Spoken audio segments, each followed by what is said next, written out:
हे there. तो नमस्कार। और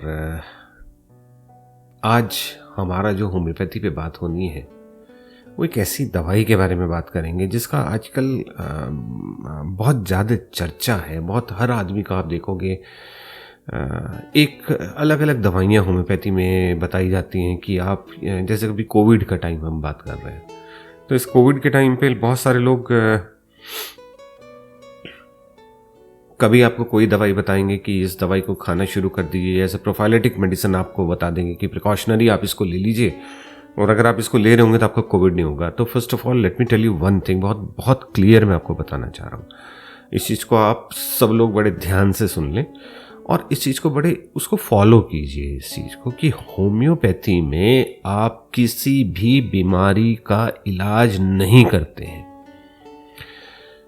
आपको फिर दोबारा से बता रहा हूं, होम्योपैथी में हम किसी बीमारी का इलाज नहीं करते हैं, हम बीमार का इलाज करते हैं। बीमारी का इलाज एलोपैथी में होता है या और किसी पैथी के अंदर हम बात करें, वहां पे हम बीमारी का इलाज कर रहे होते हैं, यहां पे हम बीमार का इलाज कर रहे हैं। अब इस चीज को थोड़ा सा और मैं बता देता हूं, थोड़ा सा ब्रीफ कर देता हूं आपको। सपोज एक प्रॉब्लम हुई कि आप जिसको हम बात करेंगे कि एक आदमी आया कि उसको यूटीआई हो रहा है, यूरिनरी ट्रैक इन्फेक्शन है, पेशाब में जलन बता रहा है, पस भी आ रही है, एनीथिंग लाइक दैट, और उसने आके आपको ये चीज़ बताई। एलोपैथिक में आप उसको एक एंटीबायोटिक देंगे, ऑब्वियसली एक एंटीबायोटिक देंगे, और पेन किलर्स आप उसको देंगे और एक पर्टिकुलर कोर्स कराएंगे, टेस्ट कराएंगे, बहुत सारी चीज़ें कराएंगे और उसका एक ट्रीटमेंट, पर्टिकुलर ट्रीटमेंट है। I am not gonna take the name of the medicine कि आप नॉरफ्लॉक्सासिन खिलाएंगे या टिनाडाजोल देंगे आप उसको, या उसको कोई और क्यूनोलॉन्स में देंगे या सेफेलोस्पोरिन्स में देंगे। I don't want to say any kind of name over there कि आप कौन सी मेडिसिन देंगे, लेकिन होम्योपैथी में ऐसा नहीं है। होम्योपैथी में सबसे पहली चीज़ कि एक चीज़ आप गांठ बांध ले कि किसी भी बीमारी के लिए कोई नाम ही नहीं दिया जाता है, लक्षण देखे जाते हैं, सिम्टम्स को देखा जाता है फर्स्ट ऑफ ऑल। सेकेंडली उन सिम्टम्स के हिसाब से मेडिसिन को निकाला जाता है। इस मेडिसिन का इसके साथ में इसकी प्रकृति और मेडिसिन की प्रकृति, पेशेंट और मेडिसिन की प्रकृति दोनों की एक जब आ जाती है तो वो मेडिसिन उसके लिए है।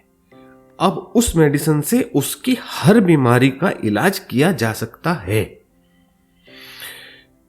उस मेडिसिन की पोटेंसी डॉक्टर अपनी एक्सपीरियंस के हिसाब से उसको बताता है, या उसकी कितनी कंसिस्टेंसी आप बताएंगे कि कितनी जल्दी जल्दी देनी है या कितनी बार देनी है, दैट डिपेंड्स, वो फिर डॉक्टर अपनी एक्सपीरियंस के हिसाब से बताता है। तो ये इतना सब आसान नहीं हो जाता होम्योपैथी के अंदर। तभी आपने देखा होगा होम्योपैथी का doctor, you will find if you go to the doctor, वहाँ पे पेशेंट गया तो पेशेंट क्या कहता है कि यार डॉक्टर मैं बता रहा हूँ बीमारी के बारे में अपनी, और आप मेरे से मेरे सपनों के बारे में पूछ रहे हो। आप पूछ रहे हो कि मेरे को पसंद क्या है खाने में। अरे मेरी फैमिली के बारे में आप बात कर रहे हो, वो सब चीज़ें ऐसी है कि आप, मेरी बीमारी से क्या मतलब है, मुझको पेशाब में जलन हो रही है और आप मेरे से बात कर रहे हैं कि मेरी मदर की तबीयत कैसी रहती है, मेरे फादर को कोई बीमारी तो नहीं हुई थी, मेरी फैमिली में तो कोई बीमारी नहीं है, मेरे को कभी कुछ, इतना सब क्यों पूछा जा रहा है। तो बेसिकली हम तासीर जिसको बोलते हैं हिंदी में, हम उसको ढूंढ रहे होते हैं, उसकी तासीर, मरीज की तासीर क्या है और दवाई जो है उनकी तासीर और मरीज की तासीर मिल जाएगी तो हम वो मेडिसिन उसके लिए काम करेगी। जलन में हम ज़्यादातर जो प्राइमरी हम बात करते हैं कि हमने उसको जलन में, जैसे हम यूटीआई के बारे में बात करी तो हम बात कर देंगे कि उसको कैंथारिस दे दीजिए, पहले भी हमने वीडियो के अंदर बात करी है, दैट अगेन कैंथारिस वाली वीडियो के अंदर आप देख सकते हैं। लेकिन कोविड में, अभी इस कोविड के अंदर आपने नोटिस किया होगा कि बहुत सारे लोग आपको बोलेंगे कि आरसेल्ब आप दे दीजिए, आरसेल्ब लेनी शुरू कर दीजिए, आर्सेनिक एल्बम आप शुरू कर दीजिए खानी। 30 पोटेंसी बता रहा है कोई, 200 पोटेंसी बता रहा है कोई, 1M पोटेंसी बता रहा है। तो first of all arsenic album जो है, आरसेल्ब जिसको हम बोलते हैं, वो हाँ काम करती है, पर उसके सिम्टम्स होने चाहिए अगर उसको फ्लू है तो। Flew off any kind, not I am talking about Covid, ठीक है, कोई सा भी फ्लू हो या उसको वो सिम्टम्स आ रहे हैं उस बीमारी में, तो आरसेल्ब बहुत बढ़िया काम करेगी। लेकिन बिला वजह आरसेल्ब खिलाना या आरसेल्ब को खाते रहना तो अनड्यू एक्सपोजर है उस मेडिसिन का। आप क्यों उसको बिना बात के एक्सपोजर ले रहे हो? अब उसके पीछे लोगों का क्या कहना होता है कि होम्योपैथिक मेडिसिन से कोई नुकसान तो है नहीं, आप इसको ले रहे हैं तो कोई नुकसान नहीं है। तो भाई एक चीज बताएं, पानी फायदा देता है,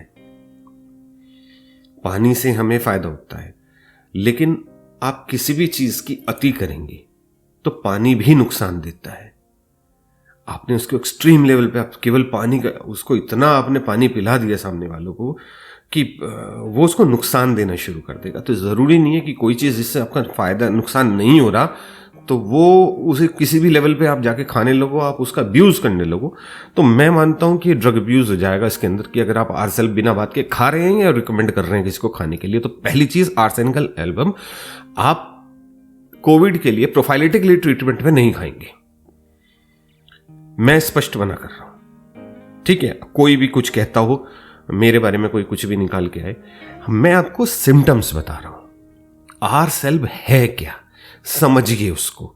आरसेल्ब क्यों खिलाई जाती है, कहां पे वो सिम्टम्स आ रहे हैं। बहुत सारी चीजें नोटिस करनी पड़ती हैं, हमें बहुत सारी चीजें देखनी पड़ रही होती हैं कि किस किस ये सिम्टम्स हैं, नहीं है।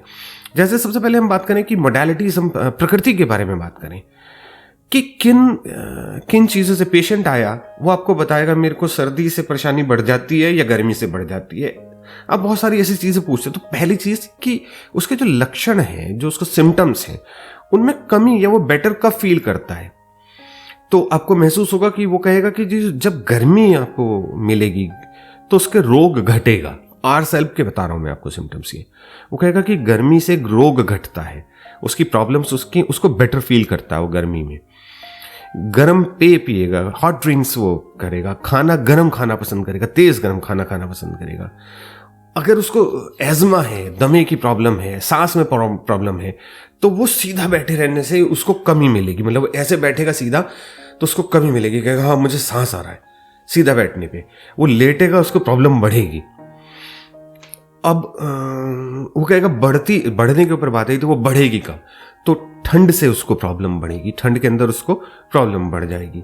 बर्फ से, ठंडा कोल्ड ड्रिंक से, ठंडा पेय जिसको हम बोलेंगे, ठंडा भोजन से उसको वो पसंद नहीं होगा। ये सब चीजें वो पसंद नहीं करेगा, उसको वर्सन करती है वो कंडीशन। दूसरी चीज, उसको मध्य रात्रि जो मतलब 1 बजे से 2 बजे के बाद रात को उसको रोग जो है बढ़ेगा। हमेशा उसकी प्रॉब्लम जो है वो रात को 1-2 बजे के बाद में उसको लगेगा कि प्रॉब्लम बढ़ रही है। सपोज एज़मा का ही पेशेंट है, अस्थमा है, एज़मा है उसको, तो वो आएगा तो आपको बताएगा कि मेरे को रात को 1 या 2 बजे मेरी दिक्कतें बढ़ जाती हैं, तब तक तो मैं ठीक हूँ, और 1 या 2 बजे के बाद में बढ़नी शुरू हो जाती है। हर 14 दिन के बाद में, मतलब एक पीरियडिकली या साल भर के हर साल उसको एक पर्टिकुलर टाइम पे, उसको एक पर्टिकुलर पीरियडिकली वो प्रॉब्लम आती है। और या फिर वो आके बता रहा होगा कि मेरे दाने जो थे पहले बहुत सारे ऐसे शरीर पे, और पस हो गई थी या कुछ भी इस तरीके की, वो स्किन की प्रॉब्लम बताएगा, दाने वो दब गए जब उसने दवाइयाँ खाई हैं, कुछ ऐसी दवाइयाँ खाई उसने एलोपैथिक की, उनसे उसको दाने तो ठीक हो गए, लेकिन मेरा एज़मा बढ़ गया, मेरे को सांस की प्रॉब्लम हो गई। ज़्यादातर बताया कि बरसात के मौसम में उसको प्रॉब्लम हो जाती है। तो बहुत सारी ऐसी चीज़ें हैं जिसके अंदर वो ये चीज़ें आरसेल्ब में हम देखते हैं। तो चलिए हम आरसेल्ब को अभी बिल्कुल शुरुआत से बिल्कुल ठीक तरीके से अगर हम उसके बारे में बात करें, तो सबसे पहली प्रॉब्लम जो आपको दिखाई देगी आरसेल्ब के अंदर, जो पेशेंट आएगा वो आपको पता चलेगा कि बेचैनी उसके अंदर सबसे ज्यादा थी, घबराहट थी, और मौत का भय, मृत्यु भय जिसको, बहुत कमजोरी। अभी आप एक चीज बात करेंगे, आप बेचैनी बहुत जगह पे भी मैं आऊंगा, उस चीज को भी बात करेंगे। लेकिन बेचैनी का एक बहुत, जिसके अंदर मुझे रेस्टलेसनेस, एंग्विश मिलेगा, फ्रस्ट्रेशन आपको उसके अंदर बहुत ज़्यादा मिलेगा। अब बेचैनी जो है ना, इसका प्रधान लक्षण जिसको बोलेंगे, उसे किसी भी स्थान पे उसे चैन नहीं मिलेगा, आराम नहीं मिलेगा। वो कभी यहाँ बैठता है, कभी वहाँ बैठता है, कभी यहाँ लेट गया जाके, फिर उठ के दूसरी जगह पे लेट गया, कभी कुर्सी के ऊपर बैठ गया, कभी दूसरी कुर्सी पे बैठ गया। एक जगह पे टिके रहना, बैठना, लेटना उसे उसको उसके लिए दूभर हो जाता है, वो प्रॉब्लम में है। अब आप इमेजिन करो, एज्मा का पेशेंट, अस्थमा के पेशेंट, सांस नहीं आ रही है, बुरी हाल, परेशान है, कभी उधर भाग रहा है, इधर भाग रहा है, इस तरह कर रहा है, घुटन हो रही है, वहां पे उसको वो बेचैनी, उस बेचैनी को मैं कह रहा हूं।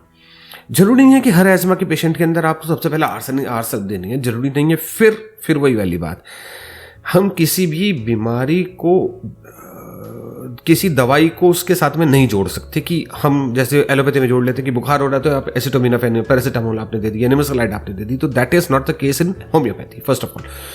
तो अभी मैं आपको एग्जांपल्स दे रहा हूँ बेचैनी, घबराहट के, कि वो बैठ नहीं पा रहा है, दर्द हो रहा है। और बाद में कई बार ऐसे भी होता है कि पेशेंट बिल्कुल लेटा हुआ है, सांस उठा भी नहीं जा रहा है, बस वो आंखें खोले पड़ा या लेटा हुआ है, बिल्कुल ऐसा लग रहा है कि मरने को हो रहा है, मृत्युशैया पे है। तो इसका मतलब ये नहीं है कि वो पहले बेचैन नहीं था। तो इसलिए पूछना पड़ता है कि जब ये इस कंडीशन में आया तो इससे पहले कहीं बहुत बेचैन तो नहीं था। अगर वो आपको लग रहा है कि वो ये कह रहा है कि उसके जो अटेंडेंट्स हैं उसके वो बता रहे हैं कि वो बेचैन था, पहले बहुत ज़्यादा बेचैन था और फिर जब वो कुछ दिन बाद इसकी ये हालत हो गई, तो सबसे पहली चीज़ बेचैनी में हम एकोनाइट की भी बात करेंगे। तो जो रोग की शुरुआत में जो बेचैनी होती है उसमें एकोनाइट काम करता है बहुत बढ़िया। या आपने इधर एकोनाइट दिया, उधर उसको एकदम रिस्पॉन्स मिलेगा। जब वो एक्यूट फॉर्म में हो, क्रोनिक अगर हो गया, बढ़ गई बीमारी, रोग बढ़ गया, तो अब बेचैनी के लिए उस टाइम पे एकोनाइट काम नहीं करेगी। उस टाइम पे हमारे को फिर आरसेल्प के बारे में देखना पड़ेगा। हम बात करते हैं जीवनी शक्ति के बारे में, हम बात करते हैं वाइटल फोर्स के बारे में, जो हमारी इंटरनल एनर्जी है, उस वाइटल फोर्स पे हमारा काम बेसिकली होम्योपैथी पे हम वाइटल फोर्स के ऊपर ही कर रहे होते हैं। हम देखते हैं कि उसकी वाइटल फोर्स गिरती जा रही है धीरे धीरे पेशेंट की, और उसे समझ नहीं आ रहा पेशेंट को कि वो क्या करे क्या ना करे। वो कि जो शुरुआत में उसको था कि वो पहले कभी इधर बैठ जाता था, कभी इधर उठ के इधर लेट रहा था, कभी इधर भाग रहा था, परेशान था, बेचैनी थी। अब वो इतना कमज़ोर हो गया है कि पहले तो उठ जाता था, लेट जाता था, पर वो अभी कमज़ोरी के कारण वो चल भी नहीं सकता है, जिसको कहेंगे निश्चेष्ट पड़ा रहता है, वो लेटा हुआ है, ज़्यादा हिल डुल नहीं रहा है। तब उसके बारे में पूछना चाहिए। बच्चों के बारे में भी हमेशा ये देखना चाहिए कि बच्चा अगर इस तरीके से निढाल हुआ आया है तो आपको पूछना चाहिए कि अगर कितने, पहली चीज़ आपको देखना कि वो क्रोनिक हो चुकी है पेशेंट। आप वो डॉक्टर और उसके अटेंडेंट जो है वो डॉक्टर के पास में आके ये कहने कि जी काफ़ी दिनों से चली आ रही थी बीमारी, अब धीरे धीरे करके इसकी तो जान ही निकलती जा रही है, समझ में नहीं आ रहा है क्या हो रहा है। अभी इसी बेचैनी में अगर हम बात करें कि बेचैनी में हम दो को, मैंने अभी एक नाम लिया था एकोनाइट, और एकोनाइट और आरसेल्प के बीच में अगर हम तुलना करें, इसको ज़रूरी हो जाता है। जो एकोनाइट और आर्सेनिक की अगर हम तुलना करते हैं, आरसेल्प की तुलना करते हैं, तो एकोनाइट का रोगी जो है वो बड़ा बलिष्ठ होता है, मजबूत होगा, तंदुरुस्त होगा। उसको एकदम रोग का आक्रमण हुआ है और उसको लगा कि जैसी उसको हुई वो प्रॉब्लम, अचानक उसको लगा कि भाई अब तो मैं मर जाऊंगा, बस मृत्यु भय जिसको कहेंगे, उसे मौत सामने नाचती दिखती है, पर उसकी जीवनी शक्ति जो वाइटल फोर्स है वो स्ट्रांग है, और जैसे ही आपने उसको एकोनाइट दी वो रिस्पॉन्ड करेगी उसके ऊपर। आर्सेनिक के रोगी को अगर वो सपोज वो मौत के मुख से छूट भी गया तो भी वो स्वस्थ होने में, उसको पूरी तरह रिकवर होने में टाइम लेता है, वो धीरे धीरे करके होता है। किसी भी भयंकर अवस्था जिसको हम बात करेंगे, जो बिल्कुल क्रिटिकल कंडीशन आती है, तो वहां पे आर्सेनिक का हमें ध्यान देना चाहिए। आर्सेनिक जब हमें लगे कि उसकी बिल्कुल नब्ज छूट रही है, तब भी हम बात करते हैं कि आर्सेनिक को देना चाहिए। शर्त यह है कि बेचैनी, घबराहट ये होने चाहिए। एकोनाइट, बस इन दोनों में फर्क क्या रहता है कि एकोनाइट में रोगी में इतना बल रहता है कि बेचैनी में, घबराहट में, भय में इधर उधर उठता बिठता बिस्तर पे पलट रहा है, आरसेल्प वाले पेशेंट में शुरुआत में कर रहा था, पर उस टाइम पे उसे एकोनाइट नहीं मिली। अब उसकी जो ताकत है वो धीरे धीरे खत्म हो गई है, अब वो शक्तिहीन हो गया है ना, जिसको हम कहेंगे सत्वहीनता उसके अंदर आ गई है। अब वो लेटा हुआ है बस, अब वो शांत पड़ा है, वो आपको लग रहा है कि वो शांत है, पर वो एक्चुअल में शांत नहीं है। शांत वहां होता वो जहां पे चेहरे पे मुर्दानगी, जो उसको बात करेंगे कि बिल्कुल मुर्दे जैसी शक्ल नहीं हो रही होगी उसकी, वहां पे वो वाली शांति उसके ऊपर दिखाई देगी, जहां पे उसको लग रहा होगा आपको कि ये बिल्कुल बहुत समय इसका खराब आ चुका है। I should not say that. चलो, दोनों में डर है, एकोनाइट में भी डर है, आरसेल्प में भी डर है। एकोनाइट का भय नर्वस टाइप का होता है, जलन भी नर्वस टाइप की होती है। आर्सेनिक का भय जो है, उसकी जलन वास्तविक होती है, बीमारी का परिणाम, बीमारी के परिणाम से होती है। इसलिए नर्वस भय और जलन के लिए एकोनाइट देना चाहिए, उसमें आर्सेनिक देना गलत है। जब आदमी नर्वस होके डरा हुआ है या जलन हो रही है उसको, तो वहां पे एकोनाइट का काम है। यहां पे बीमारी की वजह से उसको प्रॉब्लम हो रही है। अभी हम आगे और क्लियर करते हैं इसको। एक चीज और मैं भी आपसे बात करूं, अभी मैंने पीछे ही बोला था, मैंने आपसे कहा था कि बिल्कुल मृत्यु शैया पे जब आ रहा हो तब आर्सेनिक देने का वो होता है। एक्चुअल में होम्योपैथी में हम बात करते हैं, मतलब हम इस चीज को तो कह ही नहीं सकते कि अब ये मरने वाला है, हमें आखिरी इस टाइम तक जोर लगाने चाहिए पेशेंट के ऊपर। पर जब मृत्यु सिर पर आ खड़ी हो और सारा शरीर बिल्कुल निश्चल हो गया है, पेशेंट का शरीर ठंडा पड़ चुका है, चिपचिपा पसीना आ रहा है, जैसे हैजे में हो जाती है कंडीशन, ये ऐसा किसी और में भी आई हुई हो, तो वहां पे कंडीशन ये लगती है कि वहां पे आपको आरसेल्प और कार्बोवेज, इन दो के बीच में छांटना पड़ता है। ठीक है, ये दोनों दवाइयां ऐसी हैं जो लास्ट टाइम पे, कार्बोवेज भी और आरसेल्प भी,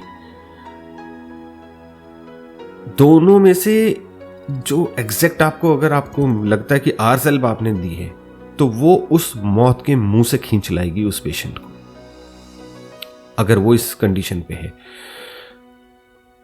ये बहुत बड़ी प्रॉपर्टी है आरसेल्प की, कि जब पेशेंट बिल्कुल, जब मृत्युशैया पे जिसको हम कहते हैं, बस बनिस्बत उसको आपसे पहले ये देख लेना चाहिए। अच्छा, एक चीज और आपको ये देख लेनी चाहिए कि जो आरसेल्प का पेशेंट हो ना, वो हर तरफ तो गर्म चाहेगा, गर्मी चाहेगा, लेकिन उसके सिर के ऊपर वो हमेशा ठंडी हवा चाहेगा। वो कहेगा सिर ढका हुआ नहीं वो पसंद करेगा। आरसेल्प के अंदर ये आपको बहुत प्रोमिनेंटली ये दिखाई देगा। मतलब आप ये देखिए कि आरसेल्प वाला पेशेंट जो है वो गर्म पिएगा, गर्म खाएगा, गर्मी उसको पसंद है, कपड़ा ओढ़े हुए है, ठंड बहुत ज्यादा लग रही है उसको गर्मी चाहिए, लेकिन आप उससे कहें कि सिर को ढक ले तो सिर को नहीं ढकेगा, तो सिर वो ढका हुआ नहीं चाहता है बेसिकली। अच्छा, अभी हमने बात करी जलन की, जलन के अंदर, लेकिन आरसेल्प के अंदर भी हमने ये बात करी थी, हमने अभी बात आपको बताया कि एकोनाइट के अंदर जलन है, आरसेल्प में भी जलन है। एकोनाइट की जलन जो है वो नर्वस होने की वजह से है, और आरसेल्प की जलन बीमारी की वजह से है। और हमने दूसरी तरफ आपसे कहा कि आरसेल्प वाला पेशेंट जो है वो गर्मी से उसको आराम मिलता है, कॉन्ट्राइंडिकेटेड से लगती हैं बातें, और यही सबसे बड़ा आपको सिम्टम दिखाई देगा। जलन होगी पर गर्मी से आराम मिलेगा। अब ये जलन में हम 2-3 मेडिसिन का जिक्र जरूर करना चाहूंगा, चाहे वो आर्सेनिक है, आर्सेनिक के साथ में फास्फोरस का और सल्फर का और सिकल कोर का, इनकी हम कंपैरिजन जरूर करेंगे। चारों की चारों मेडिसिन की, आरसेल्प, फास्फोरस, सल्फर और सिकल कोर, ये चारों मेडिसिन हम जलन के अंदर, ये मतलब प्रोमिनेंट मेडिसिन हैं, जहां पे जलन आती है तो सबसे पहले ये 4 मेडिसिन हमारे दिमाग में घूमती हैं। अब हमें देखना है कि सिम्टम्स इनके इन चारों में से किसको मिलते हैं। डॉक्टर नैश ने कहा था कि नए रोगों में नए रोग की जलन में, नवीन रोगों की जलन में आर्सेनिक और पुराने रोगों की जलन में सल्फर, है ना। अभी मैंने आपसे फिर बोला कि अभी नवीन के अंदर, फिर हम इसको देख लें, नवीन में अभी हम बात कर रहे थे एकोनाइट की, और हम बोल रहे थे क्रोनिक के अंदर हम आरसेल्ब के बारे में बात कर रहे थे। अभी हम बात कर रहे हैं कि आरसेल्ब नवीन में जलन वाले केस के अंदर, अगर उसको जलन है कहीं पे, वहां पे जलन में आरसेल्ब तब दी जाती है जब वो अभी कुछ दिनों से ही शुरू हुई है, 2 4 5 दिन से शुरू हुई है जलन होनी उसको, वहां पे हम आरसेल्ब देने की बात करेंगे। पुराने रोग में जब बहुत टाइम से चला आ रहा हो तब सल्फर के बारे में बात करेंगे, सल्फर देंगे। सल्फर के अंदर हम बहुत सारी चीजें देखेंगे, वो उसको उसके सल्फर के सिम्टम्स मिलने चाहिए। लेकिन जलन वाले केस के अंदर अगर हम देखें कि सल्फर, आरसेल्ब, फास्फोरस या सिकल कोर, तो पुराने रोगों में डॉक्टर नैश ने कहा था, नए और पुराने रोगों में जलन के लक्षणों पर फास्फोरस को भी बिल्कुल ध्यान में रखना भी चाहिए। फास्फोरस भी देती है। सिकल कोर भी और आर्सेनिक दोनों में जलन और कमजोरी पाए जाते हैं, सिकल कोर में भी और आर्सेनिक में भी, दोनों में जलन और कमजोरी पाए जाते हैं, पर अंतर है। सिकल कोर जो है वो अंदर जलन होगी वो, लेकिन वो बाहर की तरफ ठंडा होने पर भी वो कपड़े नहीं रख पाएगा अपने उस पार्ट पे, उस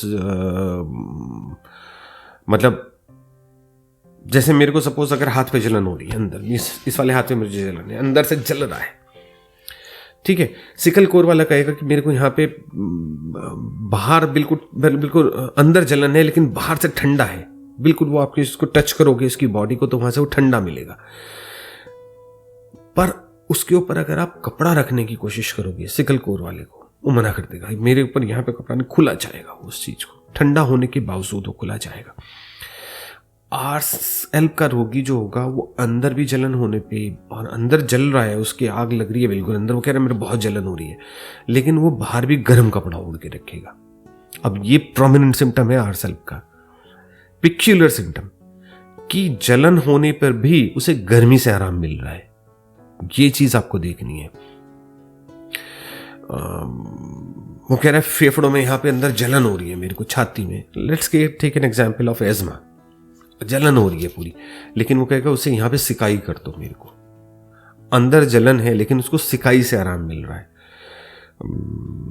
पेट में जलन हो रही है, पेट में जलन हो रही है, वो कह रहा है मेरे पेट में आग लग रही है डॉक्टर साहब, तो उसके बाद में भी आप उसे कहेंगे ठंडा पानी पे, ना ठंडा पानी नहीं, पानी गर्म पीऊंगा या गर्म चाय पीऊंगा, गर्म दूध पीऊंगा, उससे मेरे को आराम मिल रहा है। जख्म हो गया कोई, कहीं पे घाव हुआ है, उसमें जलन हो रही है, तो वो कहेगा इस पे गरम गरम सिकाई कर दो जलन पे। मतलब आप जस्ट इमेजिन कि उसमें आदमी कहता है कि मुझे ठंडा बर्फ लगा दो, कुछ ना, वो कहेगा जलन। बहुत सारी चीज़ आपको दिखाई देंगी, जैसे हम बात करेंगे फिशर्स के अंदर, या हम देखते हैं, हम बात करेंगे ह्यूमरॉइड्स के बारे में कि ह्यूमरॉइड्स हो रहे हैं। ह्यूमरॉइड्स में आपको बवासीर जिसको हम कहेंगे, है ना, बवासीर के अंदर जलन रहती है, और जलन में वो आपको क्या लगेगा कि वो पेशेंट क्या करेगा, वो पेशेंट जो है वो कहेगा कि मेरे को ठंडा पानी से धोएगा, लेकिन वो ठंडे से नहीं धो रहा वहाँ पे, वो कह रहा है कि मुझे बवासीर में भी, वो जलन में भी उसको गर्म पानी से आराम आ रहा है।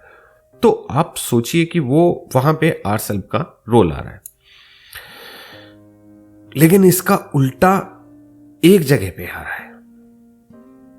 अगर वो कह रहा है मेरे सिर में जलन हो रही है ना, अंदर वो कह रहा है अंदर मेरे जलन हो रही है, यहां पे पूरी आग निकल रही है सिर में से, मिलेंगे आपको ऐसे सिम्टम्स, और वो सिर में आग मिल रही है, और वहां पे वो गर्म नहीं जाएगा, वहां पे उसे ठंडे पानी से धोना चाहेगा। सिर पे जो अंदर की जलन है, यहां गर्दन से ऊपर, उसको ठंडक चाहिए, यहां से नीचे उसको गर्मी चाहिए।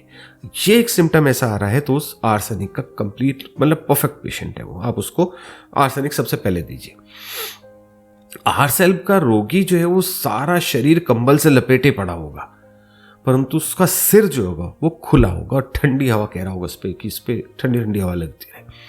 ये आपको प्रोमिनेंट सिम्टम दिखाई दे रहे होंगे, जहां पे कि आपको ये अगर दिख रहा है तो आरसेल्ब है उसका, आपका वो पेशेंट आरसेल्ब। वही बात जैसे मैंने अभी आपसे बोला कि वो सर का दर्द अगर हो रहा है, अगर वो कह रहा है सर के दर्द पे ठंडा वो लगाने पे और रखने पे, पूरे शरीर पे तो उसको ठंड लग रही है, वो कह रहा है कि मेरे को कपकपी चढ़ रही है, मेरे को ठंडक हो रही है, लपेटा हुआ है उसने कंबल। और सिर के दर्द में वो कह रहा है कि जी मैं इस पर बर्फ की पट्टी रख रहा हूं तो मेरे को आराम मिल रहा है। आरसेल्फ कैरेक्टरिस्टिक सिम्टम्स, हमको विशिष्ट लक्षण जिसको हम बात करेंगे, ये चीज बार बार हमें सोचनी चाहिए। देखो, फास्फोरस भी शीत प्रधान रोगी होता है, उसको भी गर्मी से आराम मिलता है। मतलब उसको अगर जैसे कहीं पे जलन हो रही है तो वो कहेगा मेरे को लपेट दो, मुझे गर्मी चाहिए, मुझे वो कंबल चाहिए होगा, इस पर गर्म कपड़ा लपेट के रखेगा, ऐसी बात करेगा। लेकिन पेट के अंदर अगर उसको जलन है और वो ठंडी चीजें पसंद कर रहा है, उसको पेट वाली जलन में, अगर पेट में ठंडा जलन होने पे वो ठंडा चाह रहा है, तो वो फास्फोरस का पेशेंट है।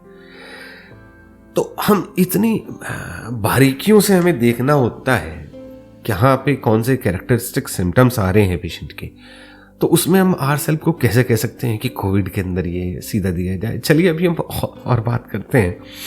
वो दूसरी अगर हम और बात करें तो क्या होगा कि उसको बार बार, आरसेल्फ के पेशेंट को बार बार और थोड़ी थोड़ी प्यास लगेगी। आप उससे पानी का पूछेंगे, पानी प्यास लग रही है, आज प्यास तो बहुत लग रही है, ज्यादा नहीं पिया जाता, थोड़ा सा पानी पिएगा, रख देगा। प्यास एक विशेष लक्षण जिसको हम बात करेंगे, खास लक्षण है।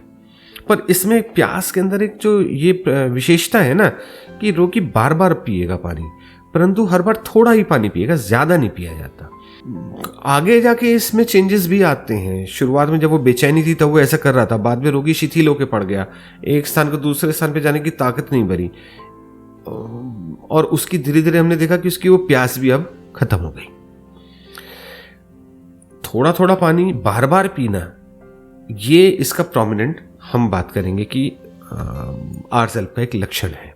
तो हम देखते हैं कि वो आगे चल के जो रोगी है आपका, वो शुरुआत में जिसको पहले बहुत प्यास लग रही थी, बार बार वो थोड़ा थोड़ा पानी पीना था और बार बार पी रहा था, वो अब वो शिथिल हो गया है, अब वो लेट गया है, अब उसको हिला नहीं जा रहा है, तो उसकी प्यास भी अब खत्म हो चुकी है, प्यास नहीं लगती, उसको पहले लगती थी। ये चीज आपको पूछनी पड़ेगी। मतलब बीमारी के प्रारंभ में प्यास थी और रोग के बढ़ जाने पे प्यासहीनता, ये आर्सेनिक का एक सिम्टम है। आर्सेनिक का पेशेंट को आप पेशेंट को आप आर्सेनिक दे सकते हैं। अच्छा, उससे बात करते हुए रोगी से पूछना जरूर चाहिए कि बार बार पहले प्यास लगती थी, अब कैसी लगती है। अगर रोगी को अब प्यास नहीं है, अब वह कमजोरी के कारण बेचैनी में भी नहीं है, तो भी ये देखना है कि शुरुआत में उसे प्यास लगती थी और बेचैन था या नहीं था। प्यास वाली सिम्टम जो है वो ब्रायनिया में भी आप देखेंगे। ब्रायनिया में जो है वो रोगी देर में बहुत सा पानी पीता है।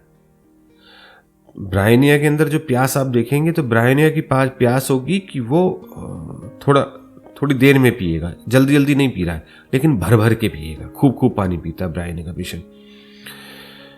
एकोनाइट में भी बार बार बहुत सारा पानी पिएगा, लेकिन बार बार जल्दी पी रहा है, लेकिन खूब पानी पी रहा है, थोड़ा एक घूंट नहीं पी रहा, खूब पी रहा है। आरसेल्फ एक ऐसा है जिसके अंदर वो बार बार पी रहा है और थोड़ा पी रहा है। तो तीनों का बता दिया पानी के अंदर। अगर हम पानी के अंदर देखें कि आरसेल्फ, ब्रायनिया और एकोनाइट के अंदर, अच्छा, बाहरी त्वचा पे, स्किन के ऊपर अगर हम बात करें कि स्किन कैसी होगी पेशेंट की, अल्सर, गैंग्रीन, और इनके ऊपर आर्सेनिक का जो रिस्पॉन्स हम देखें, आर्सेनिक का हम बहुत जगह देखेंगे, हम बहुत स्किन वाली मेडिसिन, स्किन के पेशेंट्स को हम आर्सेनिक बहुत देते हैं। तो आर्सेनिक का जो पेशेंट आएगा ना, उसकी स्किन जो है वो सूखी हुई होगी, मछली के छिलके के जैसा होता है ना, मछली की स्केली होगी, उसमें जलन होगी उसकी स्किन में, फोड़े फुंसियां होंगी, इनमें से आग निकलती होगी। सिफिलिस के अल्सर होते हैं, उनमें वो बढ़ते चले जाते हैं, फैलते चले जाते हैं, ठीक नहीं होते, उनमें से सड़ी बदबूदार लेस निकलती है, जलन होती है, सड़ांध निकलती, जैसे सड़ा मांस हो। अगर कहीं पे ऐसा कुछ हो रहा है और वो फोड़ा बन रहा है, सड़ने लगा है, गैंग्रीन बनने लगा है, फिर उसका नाम चाहे कुछ भी हो, ऐसे सड़ने वाले, मवाद वाले, जलन वाले फोड़ों की दवा आप सीधा सीधा सबसे पहले उसको अल्सर दे दीजिए, वो सल्फर, वो आपका ये आर सल्फ दे दीजिए। ये एक ऐसी चीज है जिसके अंदर अगर हम बात करें, बदबूदार मवाद, सड़ने की स्मेल आ रही है, मतलब उसमें से जलन है, उसमें से मवाद आ रही है, सड़ने की स्मेल आ रही है, गंदी बदबू आ रही है, चाहे वो गैंग्रीन ही बन रहा है, तो उस टाइम पे उस फोड़े को आपको सीधा सीधा आपको आर सल्फ देना है। आर सल्फ का म्यूकस मेम्ब्रेन के ऊपर अगर हम बात करें, यहां पे अगर हम बात करेंगे, आपने अभी भी आप कहेंगे कि शुरुआत तो करी थी कोविड से कि कोविड में देनी चाहिए, नहीं, अभी तक जुकाम का कोई जिक्र नहीं किया कि जुकाम में कौन सा जुकाम में दिया जा सकता है। तो म्यूकस मेम्ब्रेन पर अगर हम आर्सेनिक का जो इफेक्ट देखते हैं, जैसे नाक, मुंह, पेट, यूरिनरी ट्रैक, अगर इनसे जलने वाली कोई एक्सक्रीशन हो रहा है, तो उसमें हम आर्सेनिक का अगर रोल देखें, तो जो आर सल्फ का रोकी जो है ना, उसका जहां जहां पे वो एक्सक्रीशन लगा है, मतलब जैसे नाक से म्यूकस आ रहा है, तो जहां पे लगेगा वहां पे जलन पैदा करेगा। वो कहेगा जहां पे लग गया यहां पे भी मेरे को जलन हो रही है।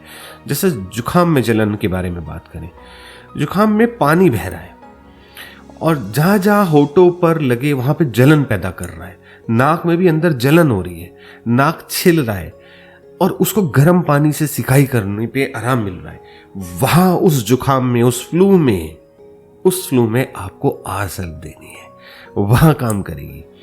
मुंह में छाले हो रहे हैं, छालों में जलन हो रही है, अंदर वो कह रहा है जी बहुत अंदर से बहुत जल रहा है, ठंडा नहीं पिया जा रहा, लेकिन वो गरम गरम पानी पी रहा है, गरम कुछ भी सेक लगा रहा है मुंह में, तो वहां पे आर सल्फ दो।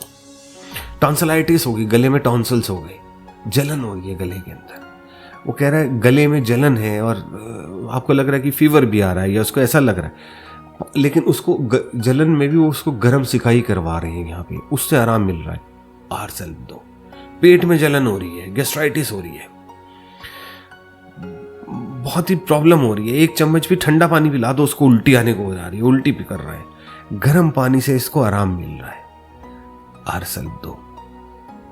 ठीक है, ठंडे पानी से अगर उल्टी आ रही है, मतलब अब एक चम्मच भी ठंडा पानी दिया, उल्टी हो रही है, गर्म पानी से थोड़ी देर के लिए आराम मिल रहा है, ठीक है, कुछ खाया नहीं जा रहा, हर चीज की उल्टी हो रही है, सब में जलन हो रही है, बाहर से सिकाई करने पर आराम मिल रहा है, बेचैन हो रहा है पेशेंट, भागा फिर इधर से उधर, चैन से बैठ नहीं पा रहा, वहां पे सीधा सीधा आप आर सल्फ दीजिए।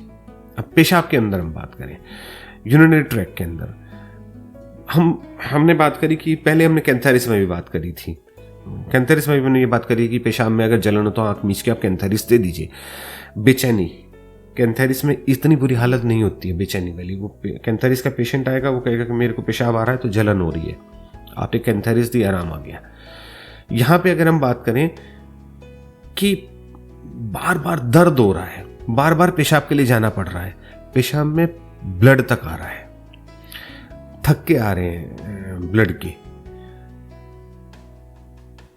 हम कैथेटर डालते हैं डॉक्टर, तो पता चला कैथेटर आगे नहीं जा पा रहा क्योंकि वहां पे थक्के जो ब्लड के क्लॉट्स हैं वो जमे पड़े हैं। शुरुआत में उसको बहुत बेचैनी थी, घबराहट थी, बिल्कुल मरने का डर हो रहा था उसको, अब बाद में उसको कमजोरी आ गई और ये हालत हो गई, अब उसको ये यूटीआई भी हो गया है, तब उस टाइम पे आपको सीधी सीधी है कि अब आगे कहीं उसको गैंग्रीन या कुछ और ना हो जाए, उससे बचने के लिए सबसे पहले आप उसको आर्सेनिक दे दीजिए। वहां पे कैंथेरिस काम नहीं करेगी, वहां पे आपको आर सल्फ काम करेगी। दूसरी मैंने बात करी थी पीरियोडिसिटी की, कि पीरियोडिकली कोई भी चीज आ रहा है, कोई बीमारी जो है वो एक पर्टिकुलर टाइम के बाद में ऑल्टरनेट स्टेट पे आ रही है, पीरियोडिकली प्रकट हो रही है, तो ये भी एक मतलब हर दूसरे दिन, चौथे दिन, 7वें दिन, 15वें दिन उसको बुखार आ रहा है, सिर दर्द हो रहा है तो कह रहा है कि हर दूसरे दिन आता है, ये हर तीसरे दिन आता है, ये हर चौथे दिन आता है।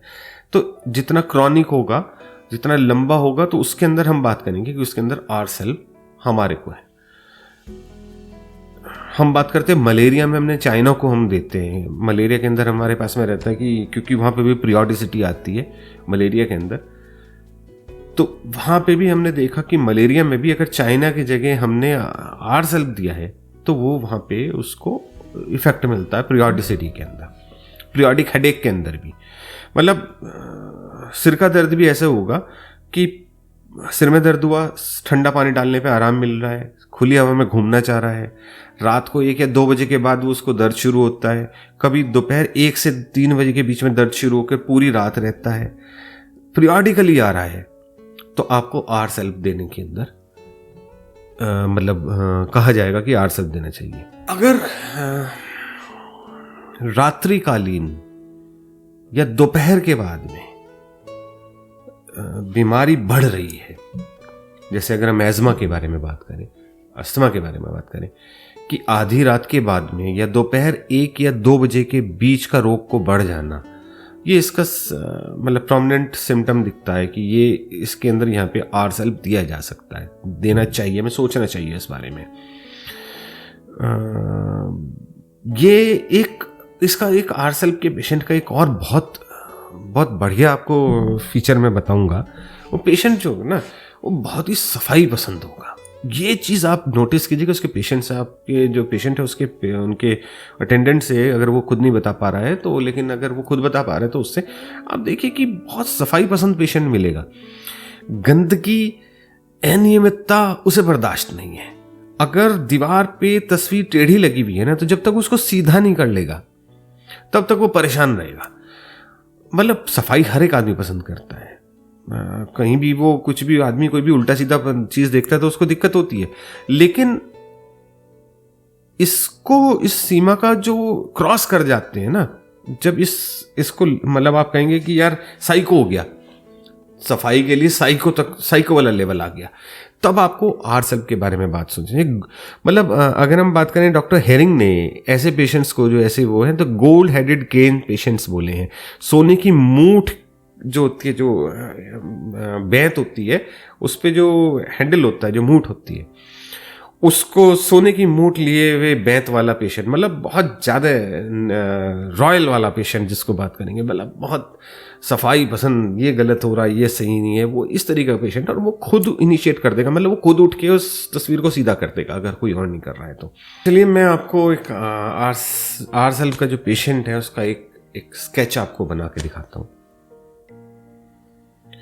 वो स्केच है कि बेचैनी, निराशा, बहुत ज़्यादा कष्ट, परेशानी उसको, मृत्यु का भय, घबराहट, ऐसी बेचैनी कि एक कमरे में वो टिक के नहीं रह सकता, एक बिस्तर पे कभी वो नहीं लेट पा रहा है, कभी यहां बैठता है कभी वहां। हैनीमैन के शब्दों में ऐसी बेचैनी किसी और मेडिसिन में, किसी और औषधि में नहीं मिलती है। ये इसका आर सेल्फ का एक प्रोमिनेंट सिम्टम दिखाती है। जो रोगी है वो दुर्बल है, शीत प्रधान है, जलन होती। शीत प्रधान का मतलब आप समझे कि उसको ठंड बहुत ज्यादा लगती है, उसको गर्मी चाहिए होती है। जलन होती है जिसे गर्मी से आराम मिलता है। थोड़ा थोड़ा पानी बार बार पीता है। सारे शरीर पे पसीना, ठंडा पसीना, मुर्दे की तरह शरीर से दुर्गंध आती। जो और भी एक्सक्रीशन है, जो और भी कहीं से कुछ पस वगैरह कहीं सारी, वो भी बहुत ज्यादा बदबूदार। दोपहर को आधी रात के बाद में, आधी रात से रोग का बढ़ जाना, ये आपको ये आर सेल्फ का एक वो बिल्कुल प्रोमिनेंट सिम्टम है कि आपको। दूसरा, सफाई पसंद। मैंने कहा ना, दीवार पे टेढ़ी भी अगर तस्वीर लगी हुई होगी तो उसको सीधा जब तक नहीं कर लेगा तब तक वो परेशान रहेगा, बेचैन रहेगा। तो ये ऐसे हैं कि ये एक ऐसा पेशेंट है जिसको आप आर सेल्फ देंगे, ना कि वो आप आर सेल्फ उसको देंगे कि जिसको आपको लगे कि ये कोविड का पेशेंट था और ये कोविड हो सकता था और कोविड के प्रोफाइलेटिकली हमने इसको दे दी। नहीं, अब आप खुद सोचिए कि क्या आपको अब कोविड के प्रोफाइलेटिक ट्रीटमेंट में आर सेल्फ देनी है, रिकमेंड करनी है? ये आपको सोचना पड़ेगा, क्योंकि मुझे नहीं लगता कि आरसेल्प का कोई इसमें कहीं कोई रोल है, या किसी भी होम्योपैथिक मेडिसिन का आप पर्टिकुलर किसी भी बीमारी में कोई रोल है। आगे आपको अगर ये वीडियो अच्छा लगा तो प्लीज़ इसको औरों को भेजिए, क्योंकि वो एक जो गलतफहमियां पल रही हैं होम्योपैथी के लिए वो शायद दूर हो जाए, वो शायद हम ठीक कर सकें, इसको हम एक सही तरीके से समझ सकें, दुनिया को समझा सकें कि होम्योपैथी है क्या चीज़ और इसको किस तरह इस्तेमाल कर सकते हैं। बहुत अच्छी पैथी है, बहुत रिस्पॉन्ड मैंने खुद लिए हैं। आप मतलब आप एक चीज़ देखिए कि लोग बाग बोलते हैं, बहुत सारे मैंने एक बात सुनी है, ये भी सुनी है कि होम्योपैथी में ज़्यादातर जो है प्लेसिबो इफेक्ट, एक वर्ड आप बार बार सुनेंगे कि प्लेसिबो इफेक्ट आता है। तो मैं बस उन लोगों से एक चीज़ कहना चाहूँगा जो कहते हैं कि प्लेसिबो इफेक्ट आता है होम्योपैथी से, कि आप वहम हो रहा है सामने वाले को कि मैं दवाई खा रहा हूँ वो ठीक हो गया, तो प्लेसिबो इफेक्ट आ गया। तो मैं उससे पूछना चाहूँगा कि वो जो जानवरों को हम दवाई दे रहे हैं और जानवर दवाई लेके ठीक हो रहा है, किसी भी वेटनरी डॉक्टर से आप पूछिए कि क्या वो प्रोलेप्स ऑफ यूट्रस के अंदर या प्रोलेप्स ऑफ रेक्टम में गाय और भैंस के वो सीपिया देता है या नहीं देता। हाँ, आप पूछिएगा, वो कहेगा देता है और उसको रिस्पॉन्ड भी मिलता है। ऐसी बात नहीं है, बहुत सारी है जानवरों में खूब हमें रिस्पॉन्स मिलते हैं।